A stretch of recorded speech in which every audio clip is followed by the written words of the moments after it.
రాజుండు బాధపడుకుంటూ కావ్య ముందు చెబుతూ ఉంటాడు. నీకు ఆపరేషన్ అయిన తర్వాత నీకు పిల్లలు పుట్టే అవకాశం లేదని డాక్టర్ చెప్పిన తర్వాత నాకు వారసుడు పుట్టడని నాకు తెలిసి కూడా నాకు నువ్వే కావాలని ఇలా పని చేశాను కళావతి అని చెప్తుంటాడు. అక్కడున్న కళావతి ఉండి ఒక్కసారి షాక్ అయ్యాలని చూస్తుంటాడు. అక్కడున్న పన్న బాధపడుతూ ఉంటుంది. అక్కడున్న ఇంద్రదేవి కూడా బాధపడుతూ ఉంటుంది. అక్కడున్న కావ్య పళ్ళని చూస్తూ ఉంటారు. అక్కడున్న స్వప్న కూడా చూస్తూ ఉంటుంది.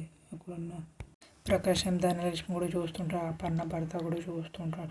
రాహుల్ రుద్రాణి కూడా చూస్తుంటారు. అలానే అక్కడున్న రాజుండి కళావతి భుజం మీద చేయి పెట్టి, కళావతి నాకు ఈ ప్రపంచంలో నీకు ఇది ముఖ్యం కాదు అని చెప్తాడు. నాకు నువ్వు కావాలి, నీ ప్రేమ కావాలి, జీవితంలో నన్ను ఇలానే కలిసి ఉంటే చాలు, ఇంకేమొద్దు అని చెప్తూ ఉంటాడు. అక్కడ కళావతి ఉండి నాకు మాత్రం నా బిడ్డే కావాలి అని చెప్తూ ఉంటుంది. ఆ మాటకి రాజుండి ఒక్కసారి షాక్ అయిపోతాడు. అప్పటి నుండి కళావతి చూస్తుంటారు. అప్పు కళ్యాణ్ కూడా చూస్తూ ఉంటారు. డాక్టర్ ఏం చెప్పారో మీరు ఏం చెప్తున్నారో అవన్నీ నాకు తెలీదు, నాకు మాత్రం నా బిడ్డ ప్రాణాలతో కావాలి అని చెప్తాడు. ఆ మాటకి రాజుండి వాళ్ళ అమ్మ వైపు చూస్తూ ఉంటాడు. అక్కడ పన్న కూడా చూస్తూ ఉంటుంది. అలానే ఒకవేళ మీరు చెప్పిన నిజమైన నా ప్రాణాలు పోతున్నా కూడా నేను ఈ బిడ్డకు జన్మనిస్తాను నేను, ఎందుకంటే తన తల్లిది ప్రాణం పోతుందంటే కూడా తన బిడ్డ ప్రాణాన్ని పణంగా పెట్టదు.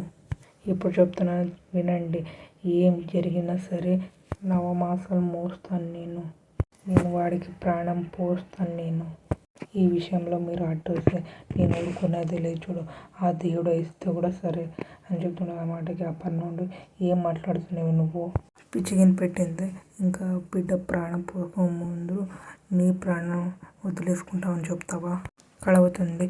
అది కాదత్తయ్య, నా ప్రాణమే వాడి ప్రాణమే అనుకుంటూ వదులుకోవడం తప్పేముందయ్యా అని చెప్తుంటారు. ఆ మాటకి రాజు ఉండాలని చూస్తుంటారు. కావ్య వైపు అక్కడున్న ఇంద్రది ఉండి ఏం మాట్లాడకుండా ఊరికిపోతాయి. అక్కడున్న ఆ పన్న పడతా ఉండి నిన్ను వదులుకోవడం మేము సిద్ధంగా లేమమ్మా అని చెప్తాడు. ధనలక్ష్మి నుండి అవును కావ్య, నువ్వు ఈ ఇంటికి వచ్చినప్పటి నుంచి ఎంత కష్టపడ్డావో తెలుసు, ఇప్పుడిప్పుడే నీ జీవితం గాడిలో పడుతుందని అనుకున్నాము, ఇప్పుడు నీ ప్రాణాలు పోతున్నాయంటే మేము ఎట్లా ఒప్పుకుంటామని చెప్పు అని చెప్తాను. ఆ మాటకి ఇంద్రది ఉండి అవును కావ్య, వారసుడే వద్దని తీసుకునే ధైర్యం ఒక మగాడికి రావాలంటే అది ఎంత పెద్ద కష్టమో నీకు తెలుసా అని చెప్తూ ఉంటుంది.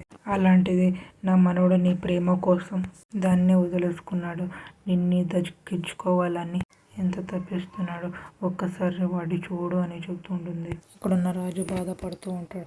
అక్కడ ఆ పన్న ఉండి మా కోసం కాకపోయినా నీ భర్త కోసం అన్న ఆలోచించు, వీడే నీ ప్రాణం అని చెప్పి వీడి కోసం పడాలని కష్టం పడినావు, వాడు జీవితాంతం నీ దగ్గర ఉండాలనుకుంటే నువ్వు ఆ బిడ్డకి ప్రాణం పోసి మమ్మల్ని అందరిని వదిలేసి పోతావు కావ్య, వాడిని ఇలా ఒంటరిగా వదిలేస్తావా నువ్వు కావ్య, అపన్న పడతా ఉండి మేము వాడికి తోడుగా ఉంటా కూడా నువ్వు లేని లోటు మేము తీర్చలేమమ్మా, మా మాట వినమ్మా, నీ బిడ్డను వదులుకో అని చెప్తూ ఉంటాడు. ఆ మాట కావ్య ఉండి అలానే బాధపడుతూ ఉంటుంది.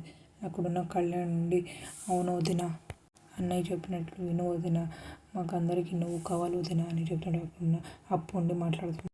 ఏంటక్క ఇంతమంది చెప్తే కూడా ఇంకా ఆలోచిస్తున్నావు, బావ చెప్పినట్లు వినక్క అని చెప్తుంటాడు. అక్కడ ఆ పన్న ఉండి ఇదింత నీ మీద ప్రేమతోనే చెప్తున్నామే, నిన్ను బాధపడాలని కాదు, ఒక్కసారి ఆలోచించవే అని చెప్తాడు. అక్కడున్న ధనలక్ష్మి కూడా ఒకసారి ఆలోచించు కావ్య అని చెప్తాడు. ఇందిరాదేవి కూడా ఒకసారి ఆలోచించమ్మా అని చెప్తుంటారు. అక్కడున్న ఆ పన్న భర్త కూడా ఒకసారి ఆలోచించమని అక్కడున్న అందరూ చెప్తూ ఉంటారు. కావ్య ఉండే ఆ మాటకి లేదు అని చెప్తుంది. నా వల్ల కాదు, నా బిడ్డని నేను చంపుకోలేను, నేను వాడిని వదులుకోలేను అని బాధపడుతూ ఉంటుంది. అక్కడున్న రాజు ఉండి కావ్య వైపు అలానే చూస్తూ ఉంటాడు. నాకు నా ప్రాణం నాకు నా బిడ్డ ప్రాణమే ముఖ్యం, నేను చంపుకోలేను అని అలానే మొప్పొచ్చి పడిపోతూ ఉంటుంది రాజు వైపు. అలానే అందరూ అలా కూర్చుంటారు. రాహుల్ వచ్చి రాజుకి నువ్వు ఏం చెప్తున్నానని అందరూ వెయిట్ చేస్తున్నారు. జరిగిన దానికి ఆ కావ్యకి అబార్షన్ చెప్తావని అందరూ. రాజు ఏమనుకుంటారు, పేపర్ చూస్తూ ఉంటాడు.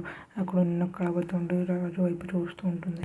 నువ్వు ఎదురు వాళ్ళు తప్పు చేసిన భరించాను నువ్వు ఇంత పెద్ద దారుణంకి ఎలా సిద్ధపడ్డావు నువ్వు అని చెప్తూ ఉంటాడు, అడుగుతుంటాడు రాహుల్.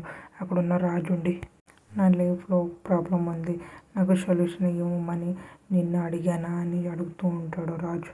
కళావతి మాట్లాడాలని చూస్తూ ఉంటుంది. అపర్ణ కూడా రాజు వైపు చూస్తూ ఉంటుంది. నేనేం చేస్తున్నాను కాబట్టి నాకు క్యారెక్టర్ ఉందిలే అని చెప్తుంటాను. అక్కడున్న కళావతి ఉండి తండ్రిని అనే అధికారంతో ఏదంతా చేస్తున్నారా అని చెప్తుంటాడు. అక్కడున్న రాజు ఉండి అవును అని చెప్తుంటాడు. అదే అధికారంతో చేస్తున్నాను నేను అనుకో అని చెప్తుంటాడు. ఆ మాటకి కళావతి ఈ బిడ్డ మోస్తున్నాను నేను అని చెప్తూ ఉంటుంది. అక్కడున్న రాజు ఉండి నీకు నీ బిడ్డ కావాలో నేను కావాలని తేల్చుకో అని చెప్తుంటాడు. ఆ మాటకి కళావతి ఉండి ఒక్కసారి షాక్ అయిపోతుంది. అప్పుడు షాక్ అయ్యి రాజు వైపు చూస్తుంటారు. అక్కడున్న ఇంద్రదేవి కూడా రాజు వైపు చూస్తూ ఉంటుంది. అక్కడున్న వాళ్ళందరూ రాజు వైపు చూస్తుంటారు. మీకు ఇష్టమైతే లైక్ చేయండి, సబ్స్క్రైబ్ చేయండి, కామెంట్ చేయండి, షేర్ చేయండి. Thank you.